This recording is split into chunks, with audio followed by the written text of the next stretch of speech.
Recording started.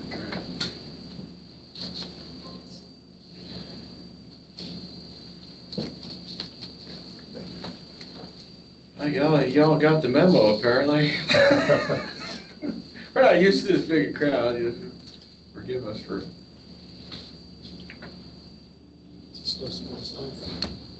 Oh, we got soccer. Got some more comments.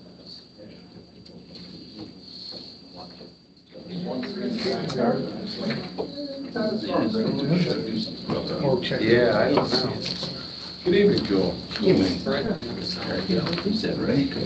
He does. He has a way of bringing in some drama into the situation. Will Joel make it tonight? Tune in next week. You're always kind of like right on the wire, man. Kind of like that. We are recording, Joel. We're going. Okay. Yep. When you're ready. We got that. We're already going. No. We found the gavel and everything, sir. You have the minutes in front of you, Joel. Along with everything else.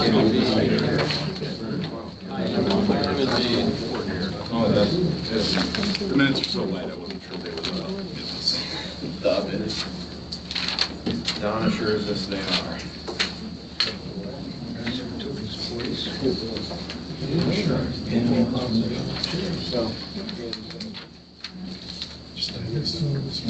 We are at 6:30 when you're ready. State my two complaints on. Okay.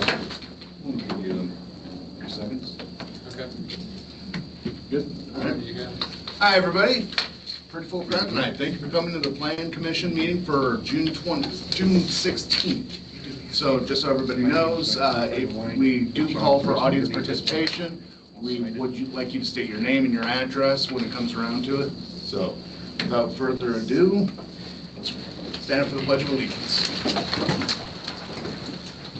Pledge allegiance to the flag of the United States of America and to the republic for which it stands, one nation, under God, indivisible, with liberty and justice for all.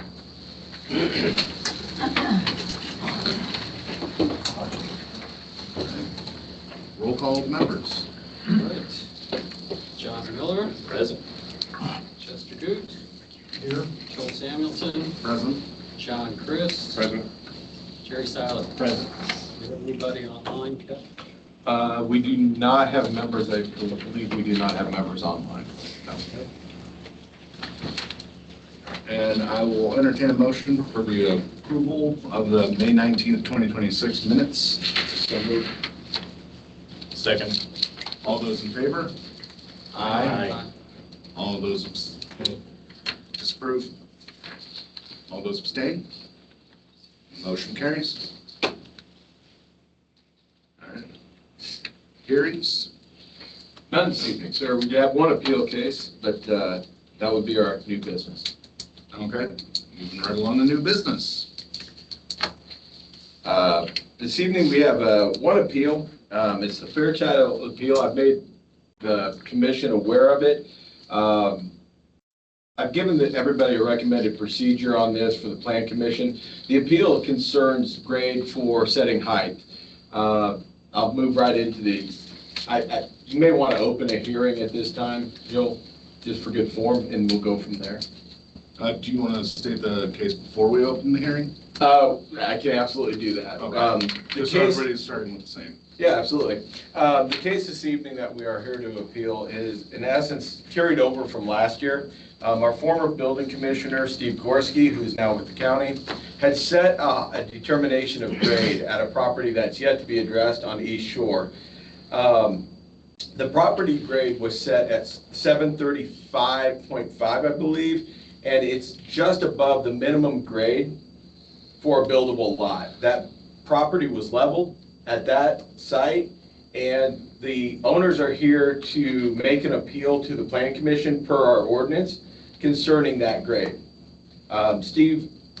Gorski set that, but he also left the door open for consideration for an appeal using an alternative method to set grade.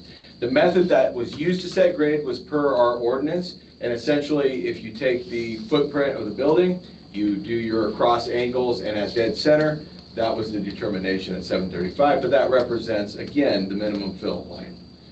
Tonight, Mr. Snyder is here on behalf of Mr. Fairchild. They'll present their case, excuse me, and we'll go from there. Okay. I'll entertain a motion to open a public hearing. All those in favor? Aye. All those opposed? All those abstain? Motion carries. All right.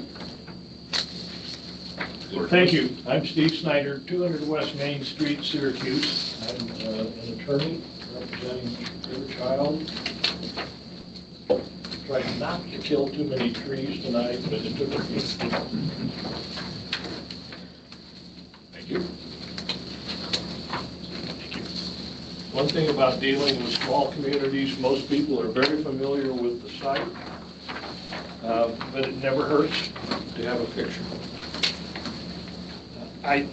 When Bill first called me on this, I told him, I said, Culver's got a unique ordinance from the standpoint of grades and fill and measurement to the top of proposed structures. And unfortunately, it's one of those that is set in stone, except to the extent it can be modified or interpreted by either the building commissioner or this commission. We're dealing with what I think is a conundrum. We know the lot needs fill. It's not truly buildable without fill. If you look, and we've got a lovely image here of a proposed house and the existing structure to the north of it, going from the elevation of the road of 755.5 down to the elevation of the lake of 732.8.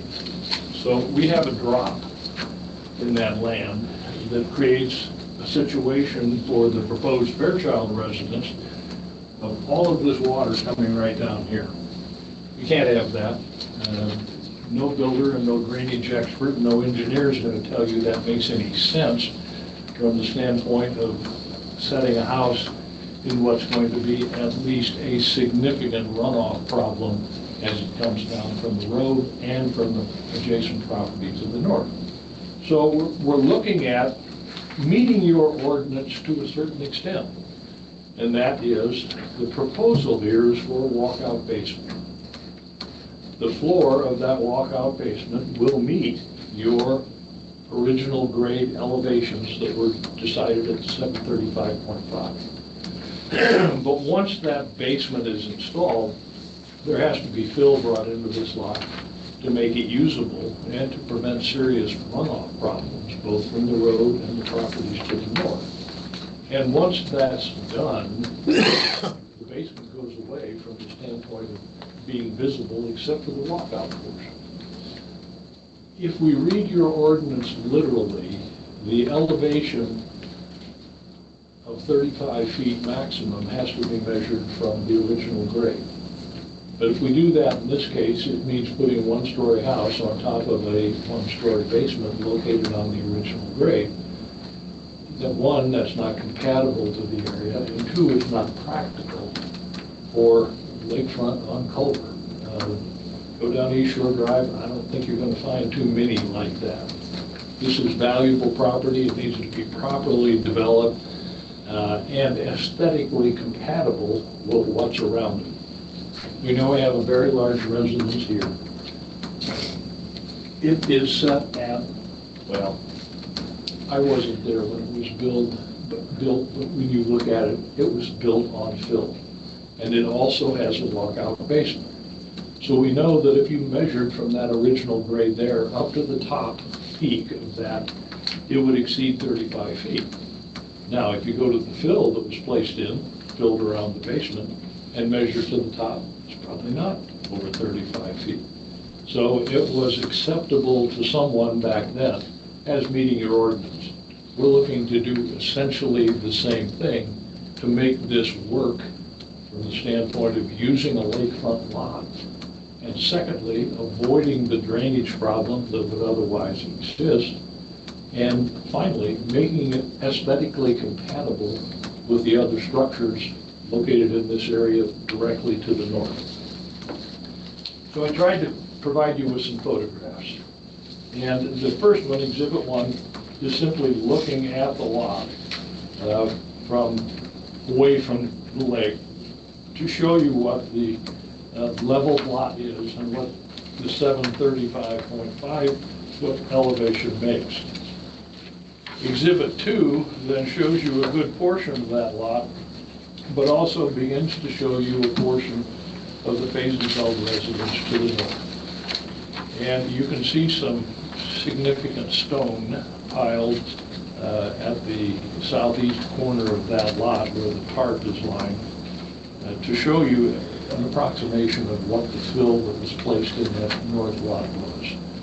If I had to guess it, it's 5.5 or 6 feet of fill that was placed there.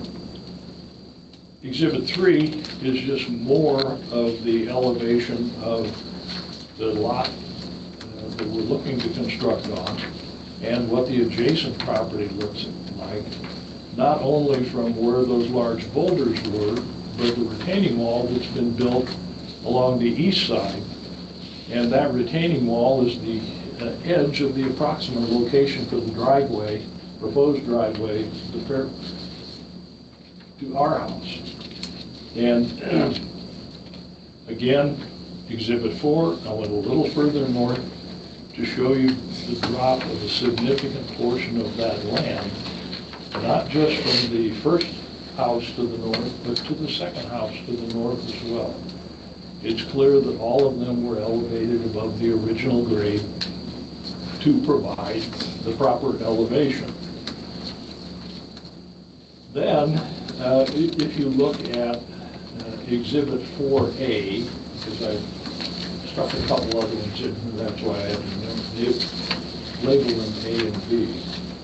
But that shows you what the true elevation, including a portion of the walkout basement on the Fairchild house, looks like.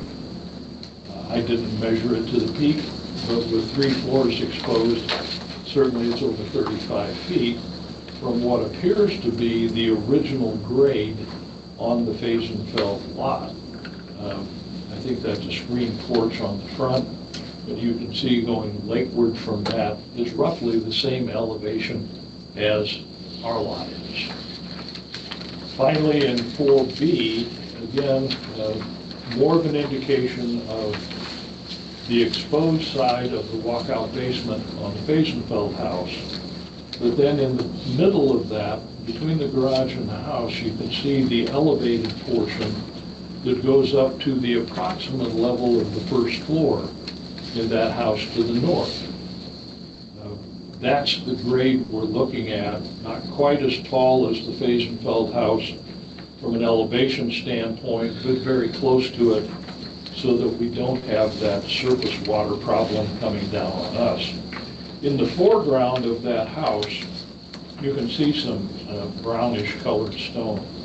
There's actually a drainage way in there that runs to the lake through a filter bed to take care of the surface water runoff to a certain extent off the Fairchild lot. Mr. Fairchild is anticipating doing the same thing here, carry surface water off from his lot so it gets filtered before it gets to the lake and ultimately carry away the surface water runoff. There's not going to be, to a certain extent, that problem to the south. That's still the original level, or will be after we end up filling. But we want to make sure we take care of that surface water. So surface water is coming down here. It's coming across here. And when it gets to here, hopefully we can catch most of it, but some of it's also going to come down here to the back of the house where the garage is. We have to take care of that too. All of that is to be controlled and ultimately discharged toward the lake through a filter bed so that we're not putting any sediment into the water when we filter it clear before we get out there. Exhibit 6 is an aerial photo just to give you a general outline the Fairchild lot. It's the one in the lighter blue color. You can see the shape of it going back to the road and where it has the frontage. But you can also see the structures, at least the rooftops of the structures to the north. There are, three very large structures there. They are all significantly elevated above Bill's lot.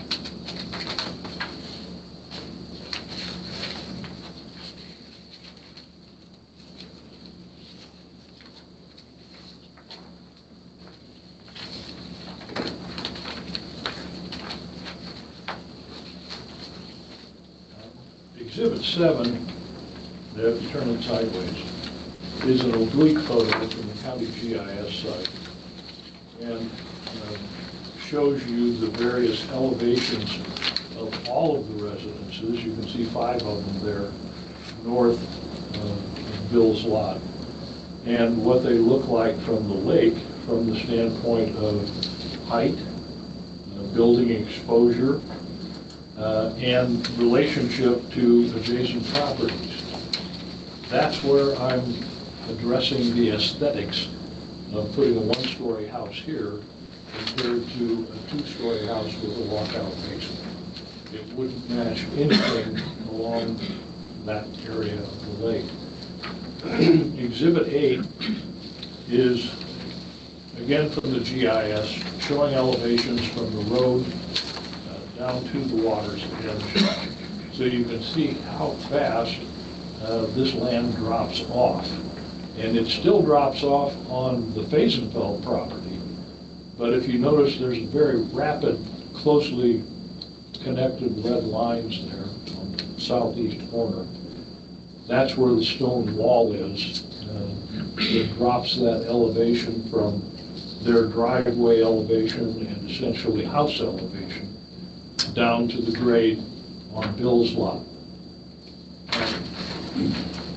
Exhibit 9 is another attempt to show you where the residence that Bill intends to construct will be, and what the grade elevation was at 735.5.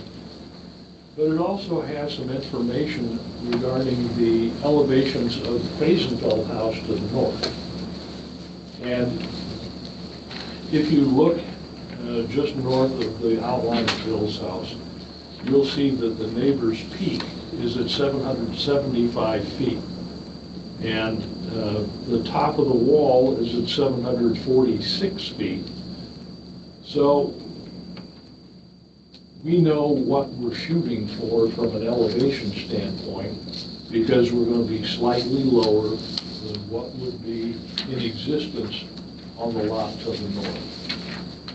Exhibit 10 is just some more information from that same drawing, but with explanation from the builder who shot these elevations, showing that the lowest opening on the lower level will be 736.0, which is in compliance with your ordinance.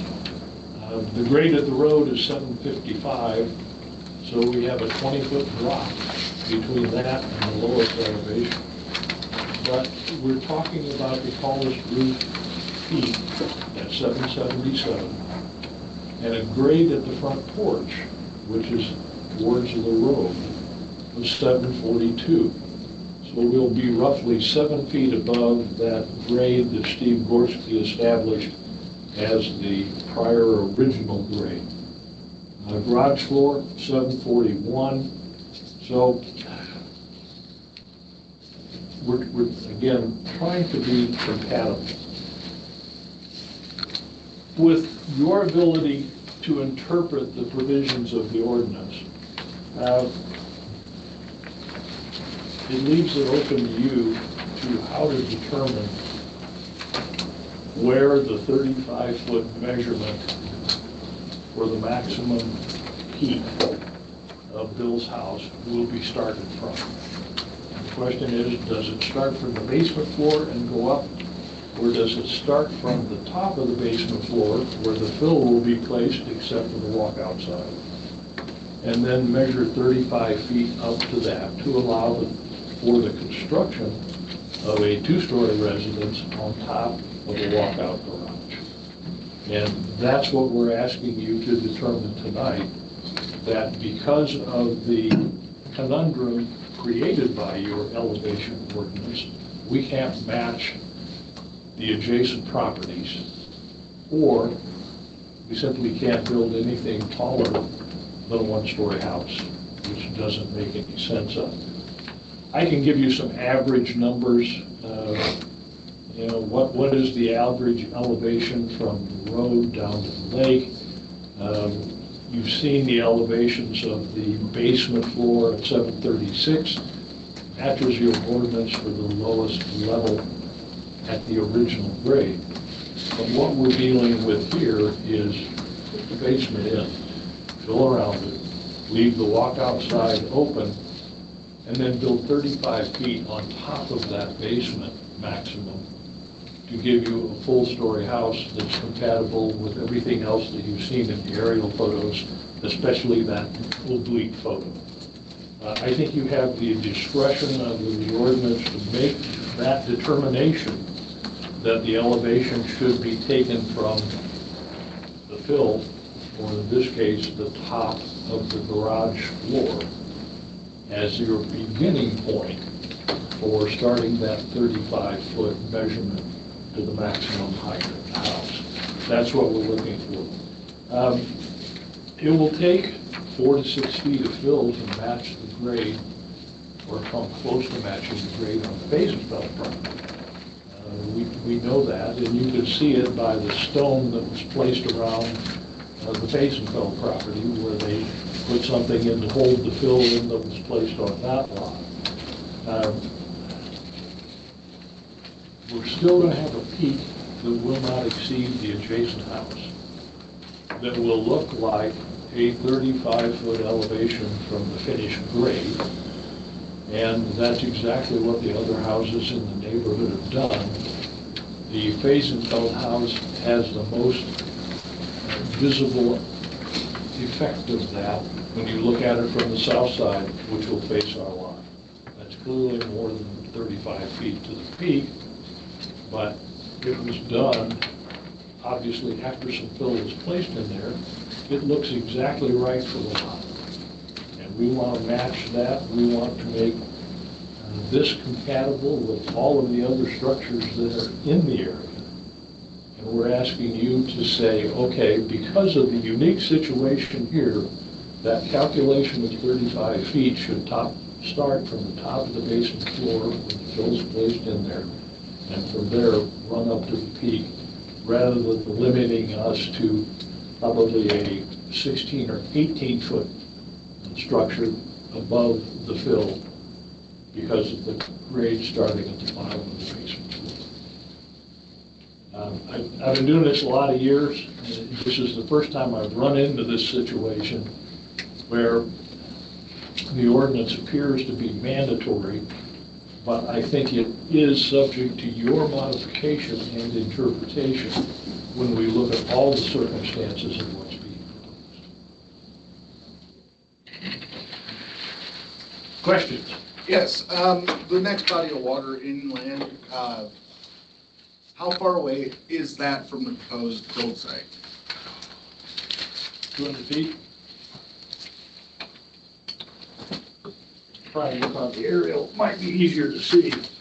Yeah. On average, it's about 20 from the, probably close to Jill, about 28 to 30 foot from that corner, if you're referring to the little outlet there. Yeah, because how the property line. turns. Yeah, from the property line. So that's going to be set back another. But I'm just trying to think of water's trying to flow to the lowest Sure. aspect, so if it's already run downhill. Right. If you look at Exhibit 6, I guess you can see it there. Yeah. So why would there not be a way to amend the property to just continue the flow of anything excess coming off there to direct it towards? Because if you build a house here, it's going to be right in the way of that water flow. And what we want to do is divert it two directions. One, between us and Basenfeld, and two, shed it off to the east and southeast into that Yeah, so, But to do that, we have to fill this. Otherwise, the water comes right down here and stops. so it does flood, it's in a floodplain? No, it's not in a floodplain. Okay, sorry. It's low. I was out there a week ago when we had maybe a tenth of an inch of rain. Mhm. And there was just water standing all over the lot. And we can't have that, you're gonna have a house there. Yeah. So that's why we want to look at it from the standpoint, meeting the original grade requirement in your ordinance with the basement floor, Mhm. but then bringing the fill in around it so that we can utilize that lot. We're going to slope that lot with fill so that it matches the grade out to the lake, normal surface water runoff to the lake and back to this channel here. So when you're building, if you want to build from the basement height that's currently there, how much, you're saying 5 to 6 feet of that basement would then be buried in the backfill you want to put in? Well, it's going to vary, obviously, if Yeah. you're going from the road down to the lake. But the only thing that will be fully exposed on that basement is the walkout basement towards the lake. Everything else is going to be filled, except it's going to obviously slope down as you get towards the lake side. So it's going to maintain the current grade of how it is, but it's just going to be higher? Yeah, Okay. the grade is going to match within a foot or two of the Faisenfeld grade to the north of us. Okay. And then gradually slope off as you go towards the south and towards that lagoon. We're not going to have a retaining wall, we're going to cut it down. There'll be some retaining walls along the driveway to hold that in place because we have to elevate that. Okay.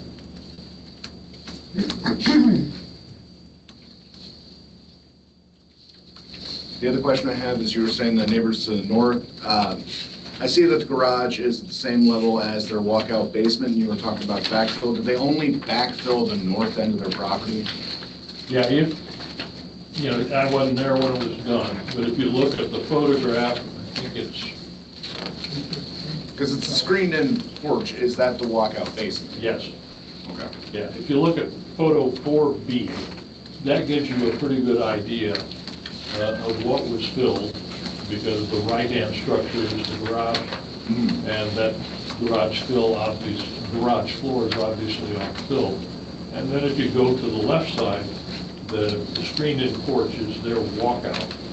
So they've got a full exposed 3 stories on essentially the lake side and the south side. Our exposed 3 stories will be the lake side where the walkout basement is. And the rest of it will be partially exposed as it slopes down to the front. Okay, because that was the other question I had as a follow-up was the person who did the measurements. Jim? Yeah, it was from the wall to the peak, I think it was. I can't remember where that was. On the Faisenfeld? Yes. Towards the back. Excuse me, I think it's 11 or 12. Apologies. Okay. Can't be 11 or 12, sorry. I'll get there. There it is, 9. Look, exhibit 10. Yeah. Exhibit 10 or 9. The neighbor's peak is 775 and the top of wall is 746. Are you meaning the basement wall or are you meaning the retention wall? It's okay if I answer that question? Yes, Okay, please. great. As you can see, we've actually prepared a visual aid here, which represents existing grades in the Faisenfeld's property to the north and proposed grades, including driveways, of the Fairchild residence. So, can I just get your name and address for the? I'm sorry. Thanks. Jim Menard, 174 Wexford Road, Valparaiso, Indiana. Thank you. And I know better. Thanks for catching it. If you look at the visual aid here, he says top of wall, you'll see there's a retaining wall here, and this was measured by James McLaughlin at Whiteman at 746.5. And we're proposing the grade here at the front of the house or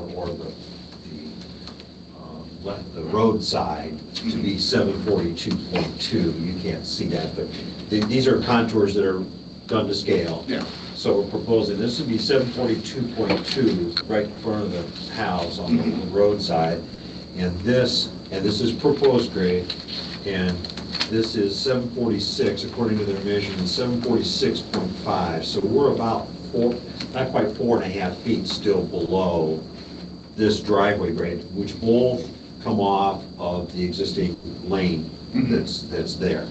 And you can see when you look at that, I don't want to mess up your microphone there. Let me hold it up, and you can stand in front. Okay. There we go. Teamwork. You can see here that the proposed driveway on the Fairfield residence, or Fairchild residence, is still sloping down at a much faster rate than the drive. The drive at the Fairfield residence is fairly level. It's maintained pretty close to level across here. So we're still sloping down, and these are proposed grades, just not, albeit not quite as fast as it does at this time. Yeah. And then leveling off around here so that they'd have a chance to turn their cars around and pull in the garage and whatnot. So bottom line is, proposed grade at the front of the house on the land side, we'll say, is 742.2, which is about not quite 4.5 feet below the Basenfeld's driveway. And we're proposing the peak of the roof at this house to be 776.6, would be 34.4 feet above the grade at the front of the house. Oh, you have 776 in here somewhere?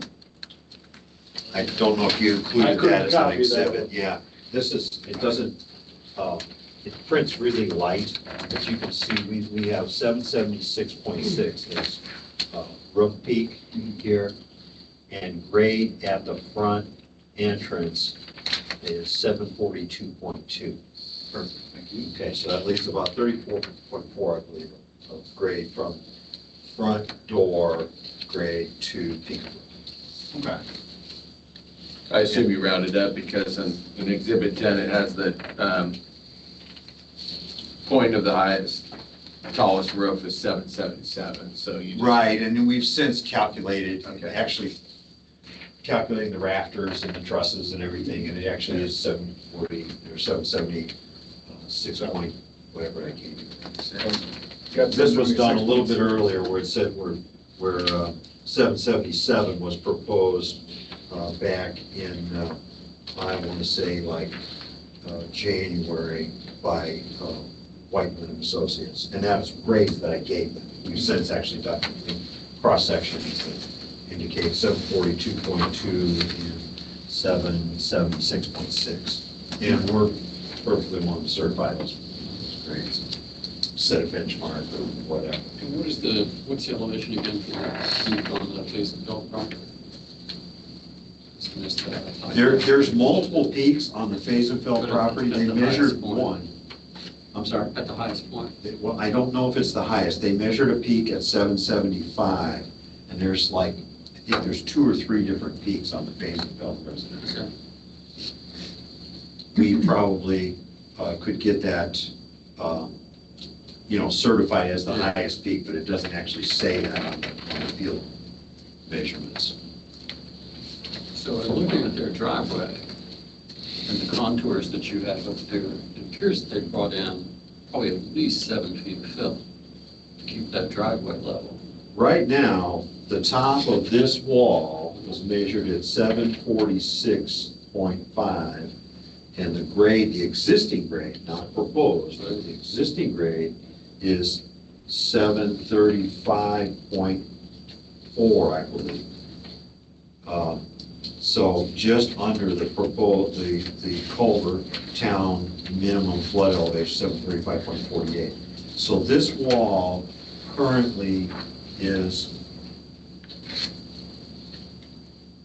about 11 feet above the existing grade on the property.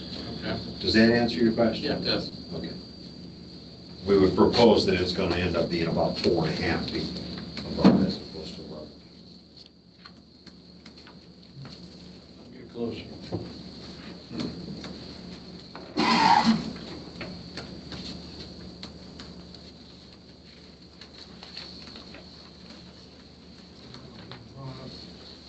I have some additional copies of.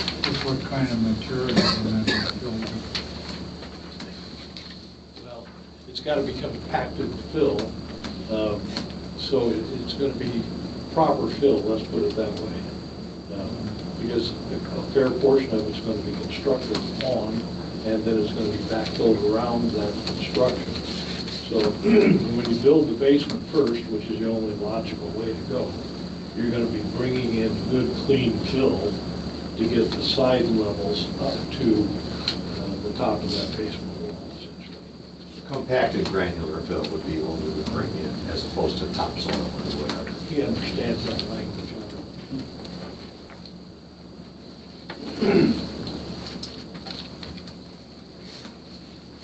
Okay, we'll leave that right there to the extent that makes sense. You keep referring to Faisenfelds, and are you aware that there was a structure on that particular property prior to that current building? I don't go back that far, so I can't say. Well, no, I mean, that previous structure would have been within the last 6 to 8 years.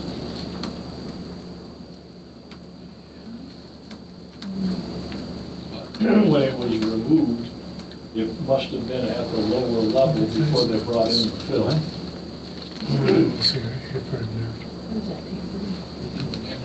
Maybe, so somebody here can speak to that. No, when did they take it down? Because I think the 10 question years is. ago, roughly? Pardon? 10 years ago? The prior structure was there? Just an A-frame. Yeah, it was an A-frame. Yeah, and the question is, what elevation was it at, bottom floor, compared to what the Faisenfeld residence is? Much lower. Roughly the same, that's right. Okay, so the question becomes, what fill did Faisenfeld bring in when they built their house? A lot.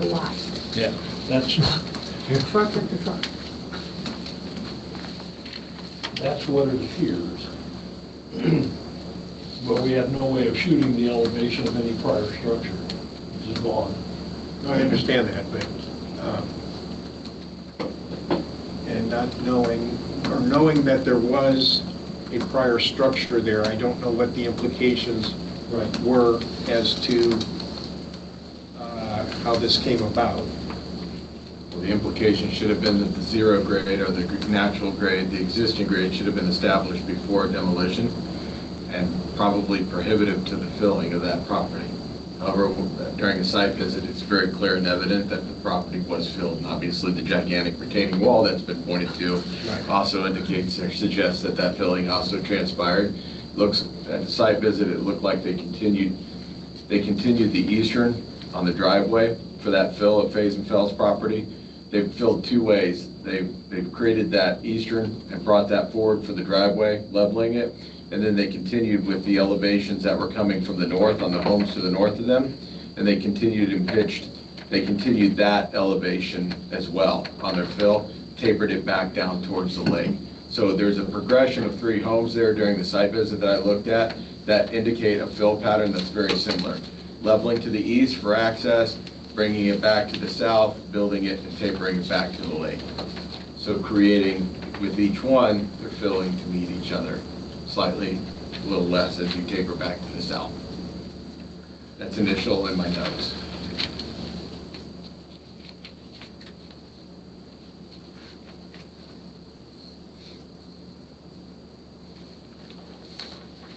Any other questions I can answer? Or try to answer?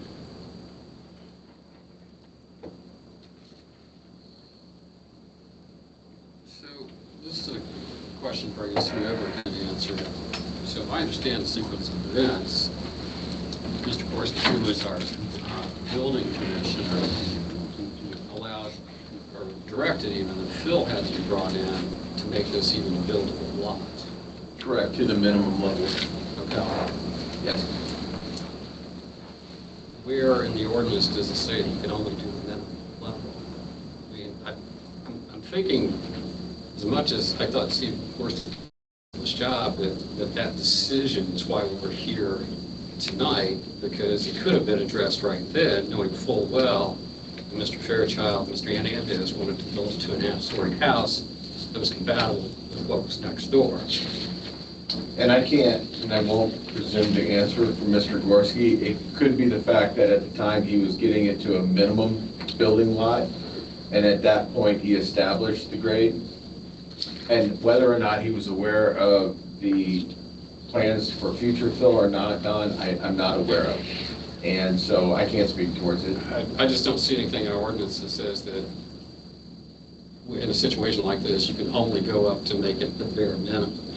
Right. So I'm not sure why he couldn't have said, well, particularly looking at what the Basinfelds did, and this is no way incompatible with that, it's still lower than their residents. Kind of say, well, okay, let's just go ahead and get this to a point. It's really to build a basement, then bring in the dirt. So for all intents and purposes, when we're all dead and gone, nobody will ever know what they were building. Right? It's going to look like a 2-story house. I can't speak for Steve Gorski either, but a literal reading of the ordinance says you've got to go back to that original grade. And there's a methodology for doing that for new construction. And I think that's what perplexed him, and that's why he didn't make a final call on it. Because if he did that, he realized it wasn't going to make any sense from a structural standpoint. So that's why we're here tonight saying, okay, we know it has to be filled to be usable and to be compatible. We want to do that, but we don't want to start that 35-foot measurement to peak from the basement floor. We want to start from the fill, or from the top of the basement, because it's going to be filled around it, and that's compatible with everything else that's been done. So how high are the floors necessarily if you need 35 foot on top of the basement? Well, if you look at, in today's buildings, you're going to have a 10-foot ceiling, maybe more. And then if you've got a 612 or an 812 pitch, you've got a lot of empty space above that second floor ceiling. Mm-hmm. And that's what gets you up to the 35-foot measurement from the top of the basement floor. Because you're going to have an attic that's going to be 15 feet? No, if you've got, Jim, you may have to answer this question on what the peaks are, and do we have 10-foot, 12-foot ceilings in the house? Yes, I could speak to that. Okay. In the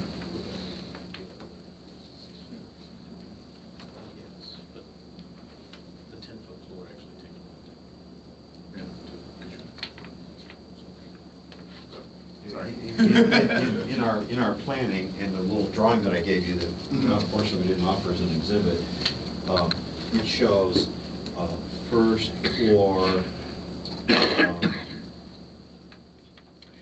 740.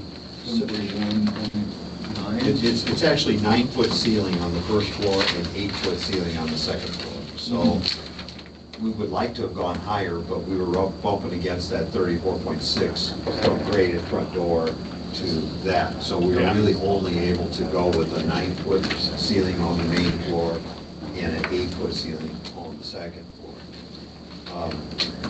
And to speak to the fill situation, I actually had worked with Mr. Gorski about that. And when we came to him originally, in answer to your question about the fill situation, he explained to me that the lot really wasn't buildable, and so he couldn't consider anything until we brought that grade up to the town of Culver minimum grade, which we did bring in compacted fill, granular fill, and compacted it properly, and seeded it, and installed our erosion control measures so we wouldn't silt into the lake. And we brought it to the minimum town grade, and then we submitted our proposed drawings to him, and hindsight being such wonderful clarity, we could have brought it into the 742.2 and maybe we wouldn't be having this conversation, but I was trying to be compliant with his directive of the lot not being buildable until it was 735.48. So we were just trying to be compliant. We could have brought in more. At the time, there was a lot of good granular fill that was available, but we didn't want to be like hoggish about it, and so we tried to meet his, his directive, unknowingly creating this situation that we're in. I remember conversations with Steve when this came to BZA, that there were significant questions about what the original grade was, and that the bill was put in prior to Steve being contacted. That's not true. That's not true at all. And I'm sure Steve would verify that, because I consulted with him from the very beginning of the conception of planning. If it were, I do have some minimal email correspondence initially. I didn't see that in there, John. But I can't speak towards it if you have that memory, but I'm going to say I don't have any record of that. But our spirit was to come to him first before we did anything and try to follow the prescribed directive that he was giving us. And that's what we understood, his directive was to get it to the minimum grade, which we did. And I'm sure you guys, know him, I'm sure it could be verified, but we had multiple conversations and meetings in this building with him before we did anything on site.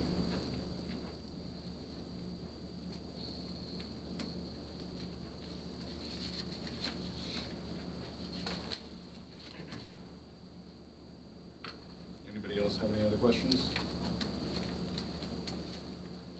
All right, now the public portion of it. State your name. Barry McManaway, 243 South Ohio Street.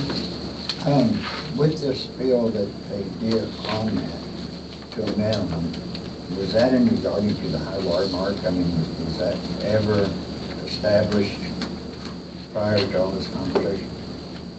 I believe the ordinance, it was done in accordance with the high water mark for the town of Culver. That's correct. Whiteman set a benchmark on the property at the high water mark, and we used that as our prescription for the fill that we did bring in. And I don't know if anybody's, I'm sorry?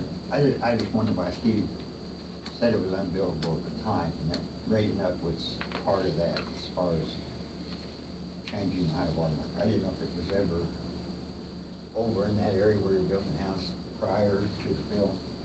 Yeah, the entire lot was below And that's the what town minimum That's grade. right, in memory. I was on the planning commission.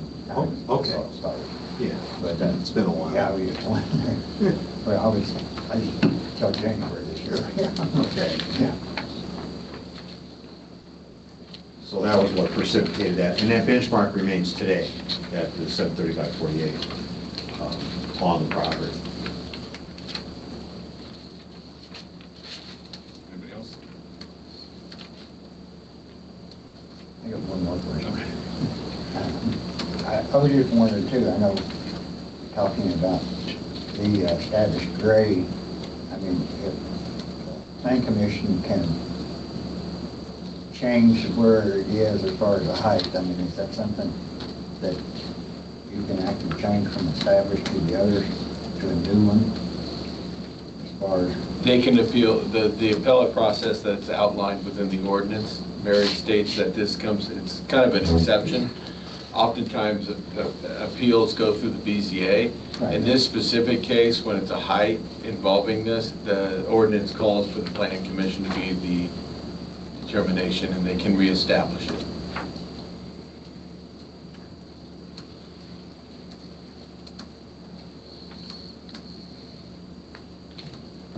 Anybody else? Is there anybody online? I will go on, see if anybody, I saw a lot of people were signed in earlier. they are, I do not have anybody coming off mute to speak. Probably just fans of the lake. Aw, thank you for tuning in. Any other discussion on the? Do we have any, with the basin fellows objected in any way to this plan? I have not received any objections, written or verbal. To that matter, I've not had anybody for or against. It's just one of those things, nobody's pitched in. Barry's got.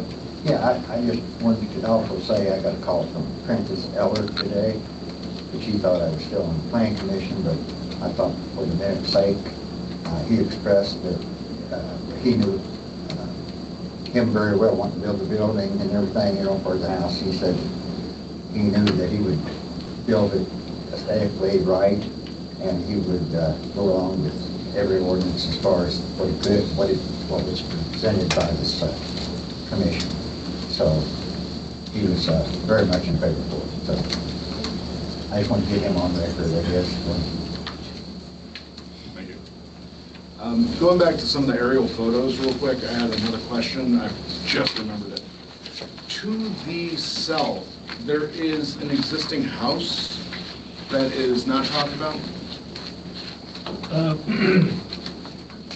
I'm not even sure it's a residence. Yeah, that's what I can tell. I can address that. It's a boat storage shed. Okay. Yeah, I just see a pitched roof, so. There's no plumbing or, it's not habitable. Okay, thank you. It's a storage shed. And what's your name for the record, just because you were answering a couple questions? Dave Campbell, 2805 East Shore Drive, Culver. Thank you so much. And I will say, as an adjacent property owner, from the beginning of this process, they have been very communicative. They've tried to do everything right.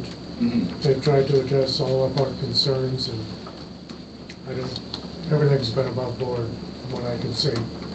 And I would agree with Francis Eller that it looks like they intend to do this exactly right. Okay, And thank be you. a credit to the neighborhood. They need everything to protect our property. That, yeah, Yeah.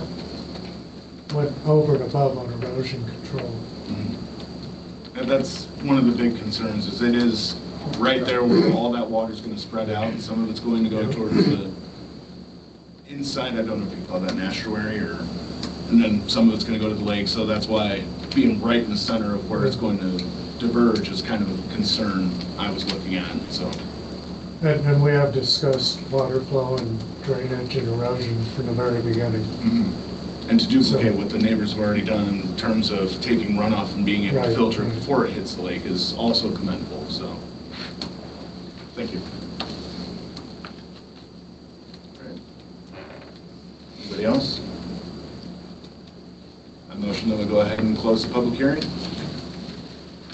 Second. Yeah, I motion. I make a motion. I'll second. All right. All those in favor? Aye. All those opposed? All those abstain? Motion carries. If I may, Mr. President, if you're ready.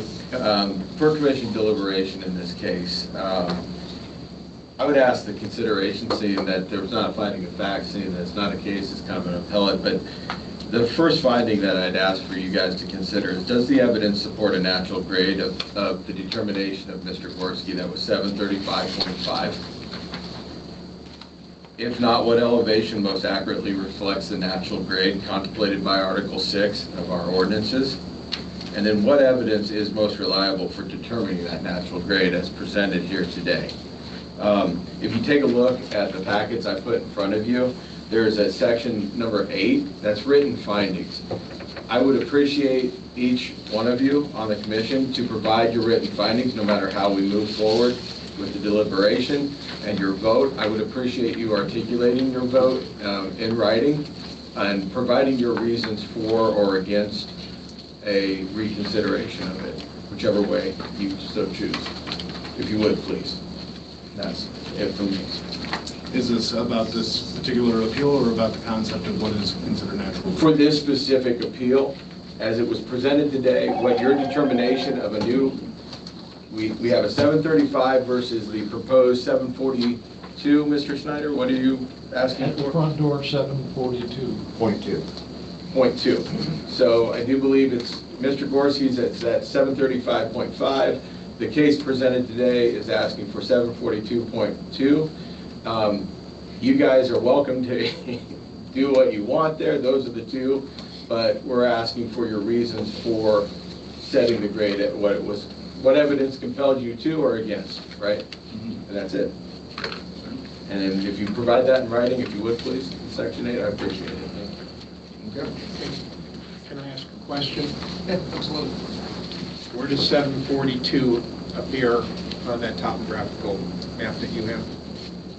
I can answer that. Jim Menard, 174 Wexford Road, Valparaiso. And the 742, I can turn this around.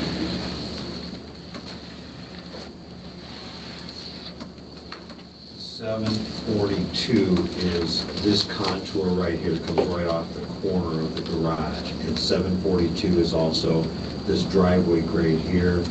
And 742, you can't read it, but I can show it to you, is right, the grade right at the front entrance of the house. You can see the grade of the contours.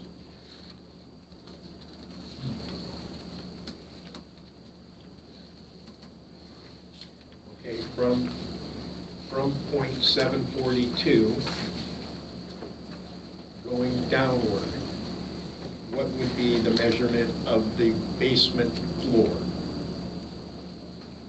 I'll have to set this down to answer that question.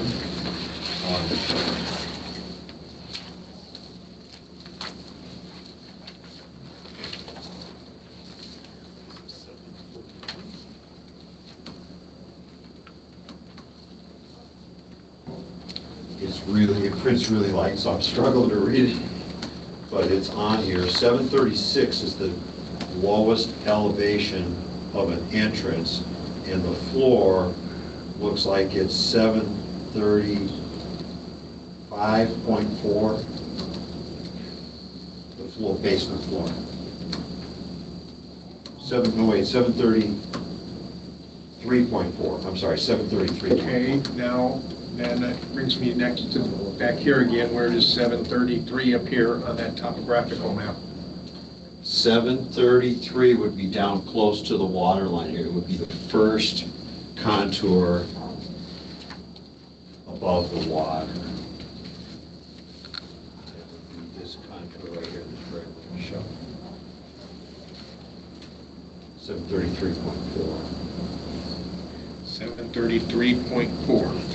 So 0.6 of an inch above the level of the lake. The level of the lake. But that's where the basement's proposed. So that would be the floor of the basement. That's correct. So then you're not building, you would be subtracting from the current grade that has already been added to the property in order to create the basement. Correct. Okay. Is it? Yes. Answer your question. That's what that one. It's a little tough to read. For those of us on this side of the table, can you show us where 742 is? I sure can. There's that drawing. Turn this around this way. 742. This is the 742 contour here at the front entrance. Right. And here coming off the corner of the garage, and here at the end of the driveway. 742. Okay. We carried that around to the Fairchild property, where 742. 742 on the Fairchild property is down. This 742 contour is all the way here on the back side of the proposed garage. Okay. So, can you see that one little contour right Yeah. there? Yeah. That's the 742 contour. So down there in their basement level? Correct. Okay. I still have a few other questions about this basement floor. Okay. If the basement floor is 0.6 of a foot above the lake, then I would have to assume that the bottom of the foundation of the basement floor would be underwater. That's So correct. So, Level. Right. So question becomes, how are you dealing with hydrostatic pressure? Since you're basically putting a boat on the water. During construction or permanently? Boat. Okay. During construction, this proposed home will be set on helical piles, which will be hydraulically driven into the soil at the grade of the bottom of the footing. And then the footings would be poured on top of that, and we would propose that we would install, Mr. Snyder mentioned about catch basins, to collect stormwater runoff. We would be putting pumps in those during construction so that we could hold that water level. Once the footings would be poured, then we would allow the water level to seek its level, which essentially is the lake level. And again, we're trying to keep that basement level as low as we can possibly get it and not be below the finished basement level and not be below the elevation of the lake. Then on a more permanent basis, there will be drain tile around the perimeter of the basement area and probably 3 different sump pits with pumps in them that will be pumping into our drainage system. And what is your drainage system, Pete? The drainage system will be the drain tile that runs around the perimeter of the house, going into the sump basins that will be in the basement, and then pumping into the catch basins that the basin felt, Mr. Steiner had mentioned that they have there's a drainage system here that goes to a catch basin with a filter bed and then a pipe that goes out to the lake. And then we would propose that we would do the same thing on this side and on this side of the property, and probably a third one going into the lagoon as well, all captured by catch basins to filter the waters. So, permanent basins. And how, with a system like this for the basement, in that kind of situation, how is septic going to be run out of there? Or not septic, sewer? Sewer will come out in this corner right here. We'll have a pumping pit in the, what is that, the northeast corner of the structure, which will pump up to the low pressure main. I did see also something about high water mark somewhere in here. Did I, or am I wrong? No, I think they did have something. Where does the high water mark fall on that topographical map? The town of Culver high water mark of 735.48 is pretty much down along the bank, close to the water. This is the 736 contour. There's a pretty good bank that's right there, about 3 feet, that comes right up off the water.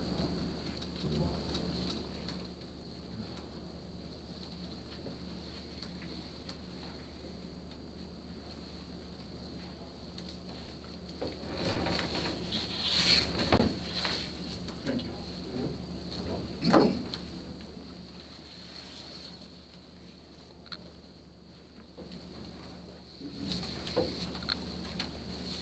Anybody else have any questions, discussion? So, Kevin, my question is, your proposal is that the grade stay at 735, is that right? Let me be clear, I'm proposing nothing. Because if it is, that means this is not buildable. Well, first and foremost, it's not my proposal. It was established by Mr. Gorski prior to leaving. Right. And we've been holding on this case. It was withdrawn. I inherited this case. The builder met and discussed a possible path forward. I consulted our BZA to get a reference point and a clearer understanding of the history of the case prior to me. It was clear to me that there was a need or a desire to appeal the understanding of the natural grade here. And I went to the ordinance, and it was very clear. The ordinance states that it comes before the Plan Commission. The 735 is not my recommendation, it is not my determination, but it was the previous established natural grade by Mr. Gorski, based upon the need of Culver's minimum standards. Therefore, it falls upon you, per the request of the homeowner and Mr. Snyder, to determine the natural grade at this point. Okay, so I'm just working through this. So Yes, sir. natural grade, but we just established that the natural grade was established by building commissioner after Phil's brought in. So natural grade is Minimum grade. Minimum grade. yeah, And It's a minimum. if But you that's will not what the consult, ordinance says. if you consult the ordinance, there are quote marks around natural grade. right. Okay. And that's, I mean, because we'd have to go back to 1835 to figure out what the natural grade of any property is around the lake. Don, if you're asking me if there needs to be revision to existing grade, yes. To your point about it's kind of a, Catch 22, I believe, Yeah. is the It's title. either here or there. Existing grade might be a better way of phrasing it, but the ordinance states natural grade with quotes on it. so the real question for the commission is, are we going to allow Mr. Fairchild and Ms. Hernandez to build their houses proposed or not? That's really the question, isn't it? In essence, yes, but the ordinance states that you have to determine, yes, by extension, Don. Okay. By establishing the natural grade per the request, you will be allowing them to build a house that they've designed Right. and possibly correcting what natural grade is or not correcting what natural grade is here. And which none of the adjacent property owners have any objection to. None to my knowledge. Well, None that's been We've heard, expressed. we've heard from the Campbells and the Thuzes. I agree, but you're asking me that question, and I have not heard from anything, so. And we've heard approval tonight in this chamber. Could I bring one more thing up, or is the public part over? The public part is over, but nobody objects? No. Objection. It sounds like you're asking if the basement floor will be at lake level, and I think it will be at possibly near the maximum possible lake level that the town has set. But under normal circumstances, it'll be well above the normal lake level. I guess the fear is if they already brought in grade in order to build it up to what it is now, to cut back into that grade to put the basement in, and it's already downhill from everything, is it going to be more of a headache? I mean, they're already designing ways to try and get around the difficult situation of that, but at the same time, they're kind of also going out of their way to put back and take it lower than what they already worked to get built up. And that's kind of where I'm at with it is, if it's a concern for floodplain, for water runoff, for everything else, that they need to have this walkout basement, even when they put the dirt in, it's still going to be new, fresh dirt on top of a basement that is already going to be a little lower than what they're starting with. You see what I'm saying? I do. See, that's where I'm coming from. That's only my opinion about what's going on, but that's something that I will clear and make concise in this. But so that's where I'm coming from. That's why we're asking questions about the grade and how high and everything, because we've got that storm coming in tomorrow. You know, we're going to get 2-inch deluge in a couple of hours, so we're going to see the ramifications of just that. And so with the new building project, we're going to try and want to do what we can to see that the weather's getting weirder than it's ever been. So we're just trying to make sure that building projects are going to be okay. Like, we would hate to see somebody build something and then, unfortunately, the lake goes up by 2 inches. And if the lake level's already 735 and it goes up to 737, which is highly unlikely, but weird things have happened. May I speak to your question? Yes. The lake level 732.8, and the lowest opening, it's not a true walkout, there's like 4 steps up. The lowest opening on the lake side is 736.0. Oh, okay. That's the lowest opening, which is above the town of Culver minimum grade. Like with DNR, if this was a floodplain or something, one of the things that is a controlling factor is the lowest opening of any structure. When we build So it, it's actually above. So we're above with our lowest open, above the, The distinction is the legal lake level of the lake, which is at 732. And that doesn't mean it won't get higher than that on occasion, but that's where it's legally bound to be maintained. It was also because you commented that there was standing water. I mean, it's not going to be there forever, but there was standing water on that site. And that's already with the new 735. So It doesn't drain all that well. yet. We want to solve that problem. Can I ask you more questions? I know with your established grade that you've come up with, or whatever you determined, is the house at that time going to meet the ordinance of the 35 feet from that established grade? Yes, it's 34.6 feet above the established, our I'm only asking that requested. because I didn't know if it would have to still come back for easy if it was, and I asked for that. Yeah, 34.6 above our requested established grade. Anybody else? Oh, I thought you were raising your hand. I'm sorry. All right. And for an appeal like this, is it voted on? It is. I would ask maybe, and seeing that we're kind of doing this for the first time, in Yeah. at least my memory, I would ask for you to consider evidence presented in your written findings prior to, possibly, and then maybe call for a motion, as you would in a case, for a determination. I've included motions in the packet in case you want to, kind of like a template to use. And that's how I would maybe recommend moving forward. What exactly are those? If you take a look, I think I put it on your desk. If you flip it through, should be towards the back end. So I didn't. I put the ordinance in there, and then if you go to section 8, it says written findings. That page. Do you not have it? That one I did.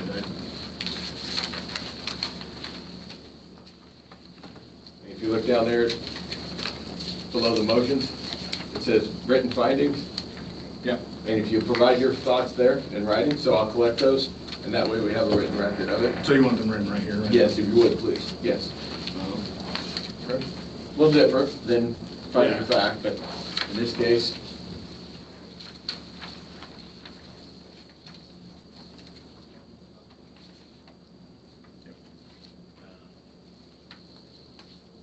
and I'll explain to the Plan Commission that the finding of facts were not applicable here in this case. I think this is much more about supporting your decision with evidence that was presented here today. So if you'll write that down in terms of evidence.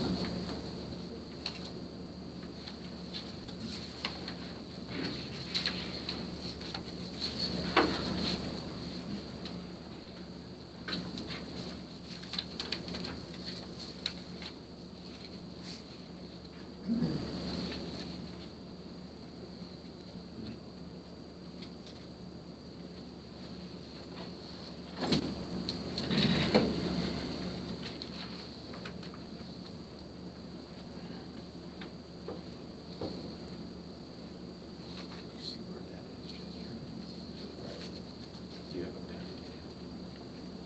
Do you have a pen with you? No. I'll get you one here. Instead of finding the facts, if you'll write your findings here, get your pen if you'll write the evidence, why you think the choice.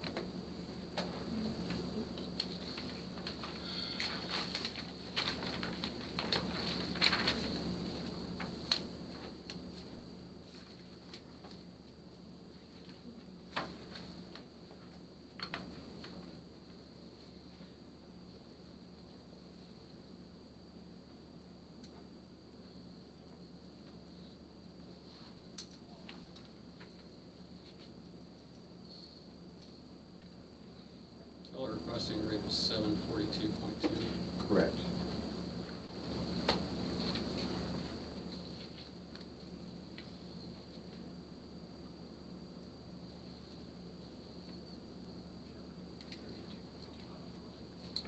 Just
We'll hold back until the vote. We'll read into record the findings approved on the height.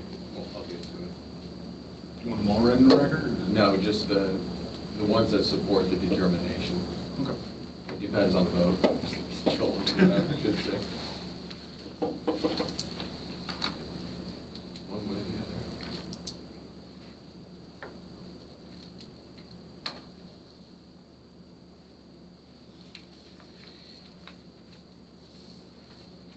Anybody need more time? another minute or two. No worries. John's doing the best he can under the circumstances. It's gotta be pricey.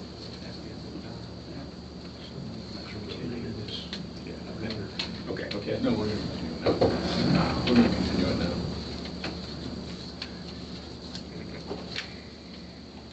And so as such, And we count them. That's the one. That's the roll.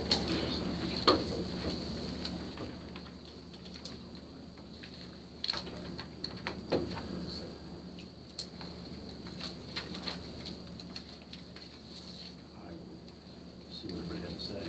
You're gonna run the meeting, do it, or make sure you do it. Read the, and count the votes. all right. After the meeting, we can go ahead and get you a copy. I mean, you're gonna keep everything but one sheet. Yeah. We'll talk about it. Yeah. All right. So, Would you like to collect the sheets and do the count? or we can do the count now. Well, we don't have a motion. Well, it's not my meeting, so you guys are. Yeah. I guess, I mean, I would be interested in hearing thoughts of the commission. Because this really is, they're gonna build this house, they're not. Yeah. These are huge stakes. Yes. We shouldn't make a vote just because we like it or we don't like it. So I guess if I were to make the motion, after we hear everybody's thoughts, it would be to establish the grade at 742. To move the grade up. I would do that because the natural grade in this case is a fiction. It's not 735. I don't know if it's 730. Thinking about the topography around this lake, that could have been, swamp 100 years ago. Yeah. And at the end of the day, what they're asking to do is no different than what their neighbors did, except the fact that they have asked Yes. more than once. And they're gonna end up with a house that is not more than 35 feet above the land that's immediately adjacent to the house. So I think by establishing this grade at 735, we do a lot of harm to these property owners. We don't do anything that protects the ordinance, which is pretty darn quirky when we talk about natural grade. Can anybody tell me, for example, what the natural grade is of the Dunes property? Every square inch of that property has been moved. So I think going forward, we need to kind of rethink this whole thing about natural grade. We have no objection from the Basenfelds, and we have only support from the other adjacent property. I think in 735 vote does a lot of harm and no good. I think a 742 vote does good and no. I see your point and I agree to the fact that it seems like they're, with this property as it is in a lowlands, everybody's built around it, and it is essentially almost between two bodies of water.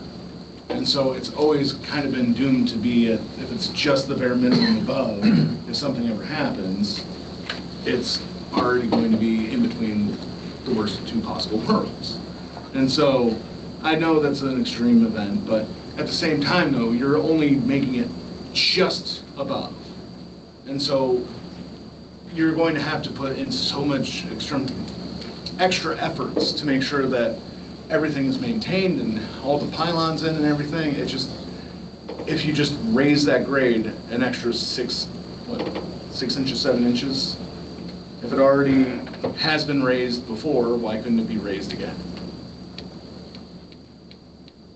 And that's my opinion on that. Anybody else? I agree with it, but my only problem would be the next people coming in going, well, you let them go 6 or 7 inches, and the next people come in. That'd be my only fear. Are you meaning to take the base of it, the natural grade, 6 inches higher? Yeah. So you think somebody who would want to, go ahead. heard somebody start saying something. Are we talking 6 inches higher or? The base, grade. Yeah, great. I think natural is kind of falling by the wayside. Man hasn't done anything natural. We build and adapt and make things fit to what we need them to be. That's essentially what they're doing within reason and protecting the drainage and flow and matching the aesthetics of their neighbors. And they've been pretty good with their neighbors. They're well aware of the difficulties that this might be. So, I'm all right with it. All right, I appreciate it. I think to what you said, though, does remind me of several years ago, we were looking at this 35-foot height, where we measure it, and I think about particularly one of these properties on the west shore, where the slope is so severe, and we kind of decided, well, we're going to come look from the street, kind of say, okay, 35 feet. Because if you did it any other way, you'd end up with no house, or, you know, maybe a one-story house. So, yeah, I think this whole thing about height, and we found a piece that worked for those kinds of lots, was to go from that street elevation. And here, when the structure is done, we're going to, you know, go by, and it's going to look right. It's not going to be more than 35 feet of fill that's gone in. And I appreciate your point, Joel. But you know, the property owners, I mean, they have to take that risk that inundated with, you know, heating inches of rain a year instead of the 30 that we normally get. But I mean, that's kind of a risk. So.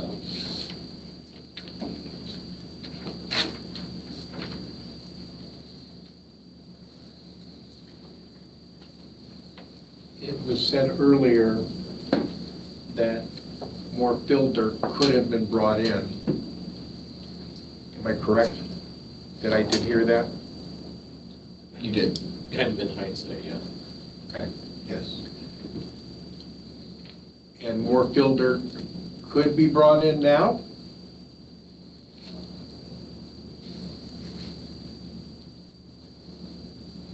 That's the unknown. But yes. So are you following with Mr. Fox in saying that grade needs to be established a little bit higher, or? No. Okay.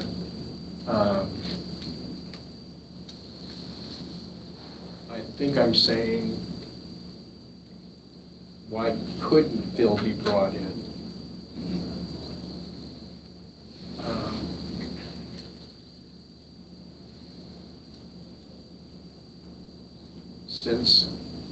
Since it was said that fill was brought in to meet the 735 requirement to make it a buildable lot, and it was said more could have been brought in, and it might be possible that more could still be brought in, then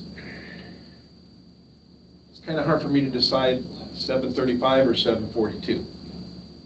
To me, I understand that, what you're trying to say, that they could do that, but it also seems like a great waste of money to put them through, to have them do that, to have then dig down and spend money to rip that out when they're going to build and backfill. Essentially, they're going to do the same thing in backwards order, from what you're saying. That's how I see it. And that's where I'm having trouble. Yeah.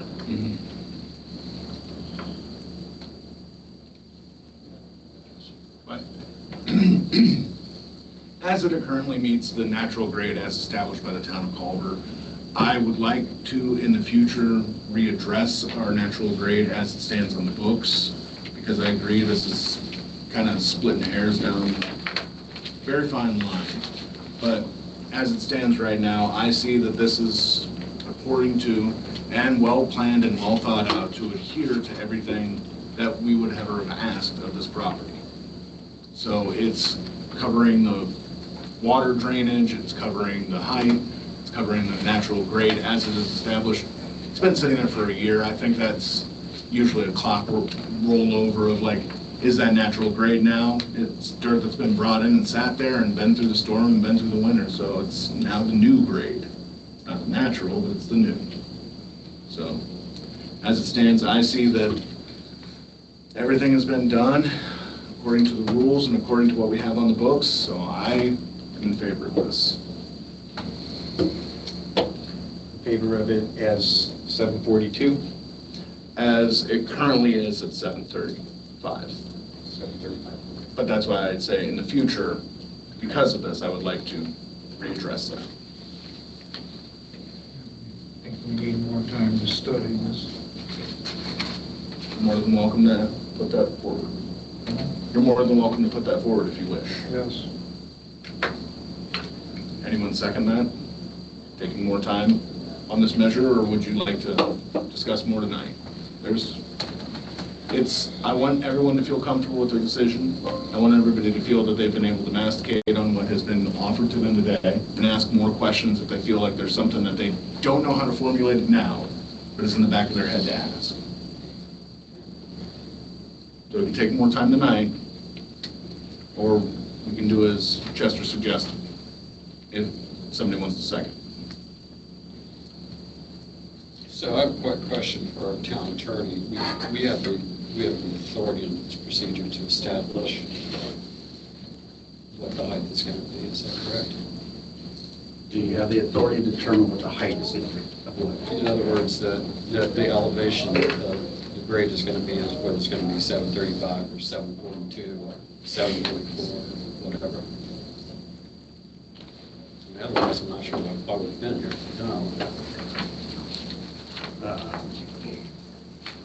Well, yes and no.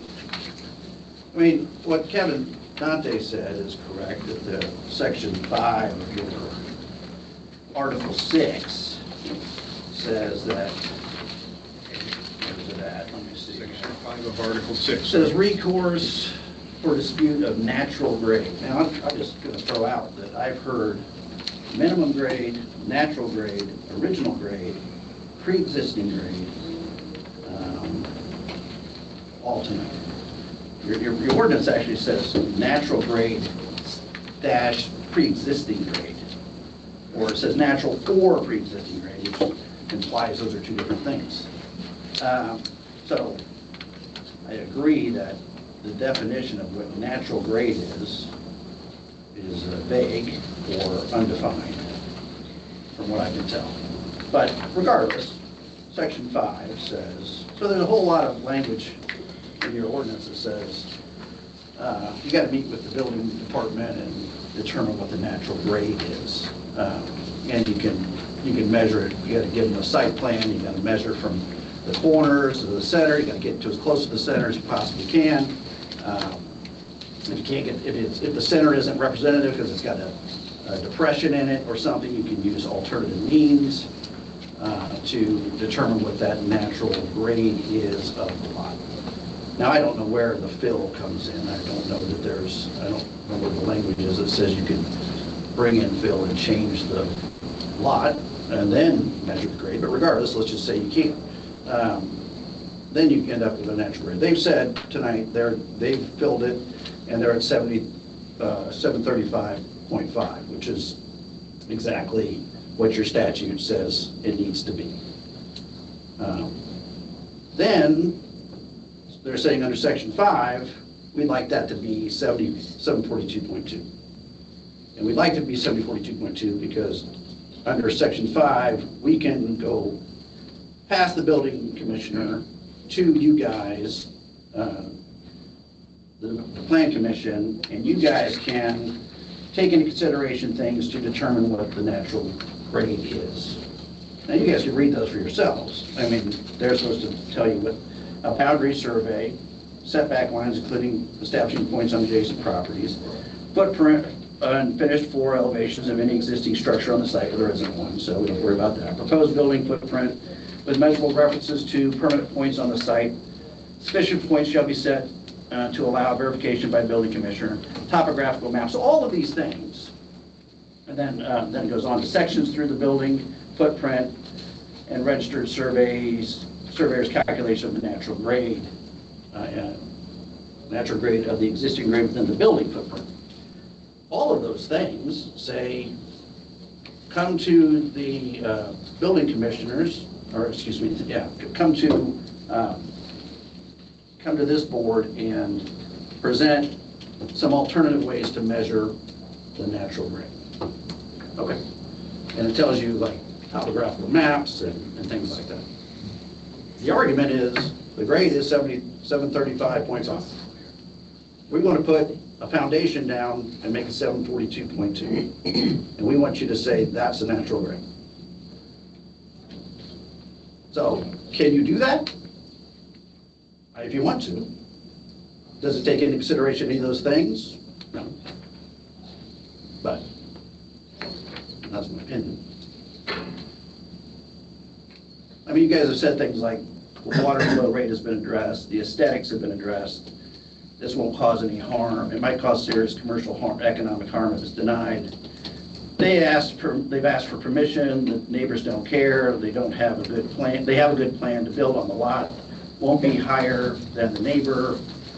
Will look right. Waste of money for them if they have to go and do more.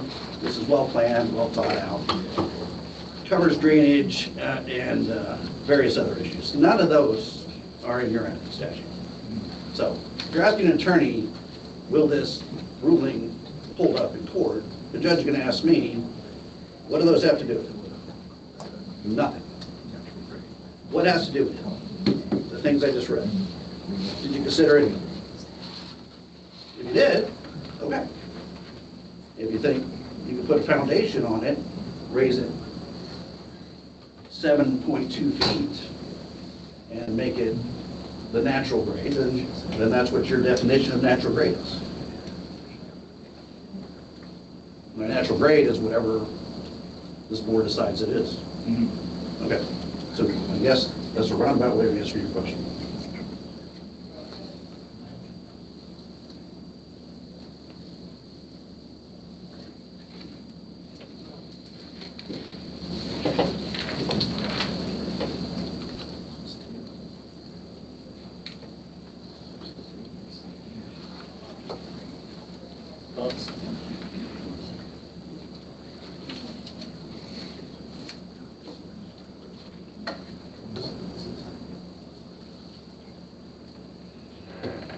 I mean, if grade is 735, that's the starting point. If they're going to backfill, because the other situation is how much of that house is going to be then at the right grade. If you came in after they put the 7 foot in the front corner of it, and then the back is still going to be a walkout basement, the natural grade then is going to just be 737 or 740. Because now you're going to different points of the same lot now that it's got a new fill in it. Say that about any house. Yeah, that's kind of the situation we're running into. Right. Like how they're built into a hill, we've discussed how that's kind of been the headache because the hills naturally exist. They're going to build a house around it. Maybe it is and maybe it isn't. I mean, we don't know. Yeah. I think to John's point, this is like any other build, except you're going to bring the dirt in around the foundation as opposed to, they could have brought it in to begin with, dug it out, we wouldn't be here. Yeah. They'd be, you know, at some point through construction by now. Can't be pre-existing. Right. Based on what? Just the word. Yeah. So suppose nothing happens tonight, and they bring in 7 feet of fill and come back to us. What they need to. I've got it for that.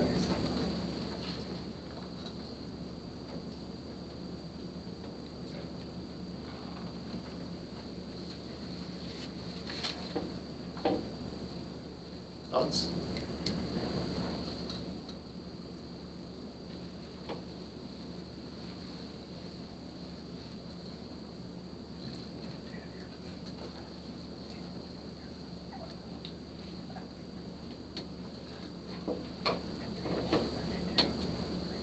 Even though it won't hold up in court, I still kind of stand by what I said earlier. Right, nobody's challenging it, so do what you want. I appreciate that. Yeah. Thank you. Pleasure to meet you, by the way. I'm Joel. I take a very, just basic analytical look at this, because I'm just looking at language you have. Yeah. If you want to rewrite your ordinance and say, we want to allow houses as long as they don't cause problems for their neighbors, then that's what you put in. But you happen to have these limitations. So you're asking this board, do we fit these limitations? Yeah. So that's why my opinion is what it is. I mean, you can change your ordinance to whatever you want. Yeah. You can take all the things I just read that the court can't consider and put them in your ordinance. They're just not there. Mhm.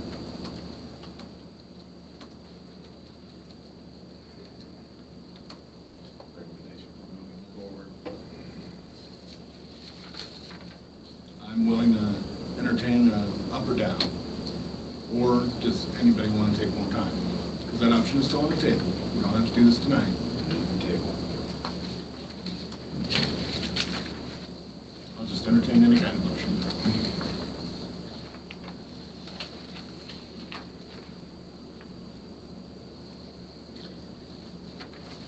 These are the facts presented before us. We have had the opinion of our attorney.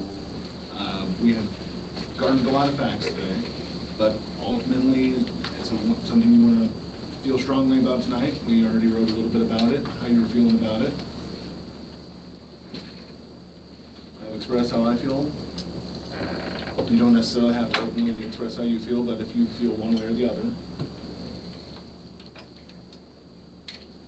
entertain a motion to stay school around. We're also short 3 members. And we have an even number of members here tonight. So you're not wanting to run the risk of a tie vote? Well, I don't want to prejudice the property owners if, for example, I vote, we would essentially mean, no, there's 3 of our members not here tonight. Are you entertaining a motion to table? I'll second his. Yeah, I'll second Chester. Chester motion. Chester, will you make your motion again, please, for the record? Move this out, give us more time to study. Okay, so you would like to reconvene, or would you like to also hold a special session for discussion? Just reconvene the next, Next meeting? the next meeting. Okay, because we will need to properly try and catch the other 3 members up. What? We'll have to catch the other 3 members that are not present up. Okay. Probably there's a lot of stuff here. Probably should have a special session to do that. That's, so would we be able to hold a special session for the next meeting of no voting, but finding a fact for members that are... Planning Commission would like to schedule a work session. Thank you. And you can have a work session, it's to be public. Absolutely. Yeah. Yep. Prior to the next meeting, and you would like, we have a motion on the floor. Second. Table, I have a second. Okay. All those in favor? Aye. All those opposed? All those abstain? Motion carries.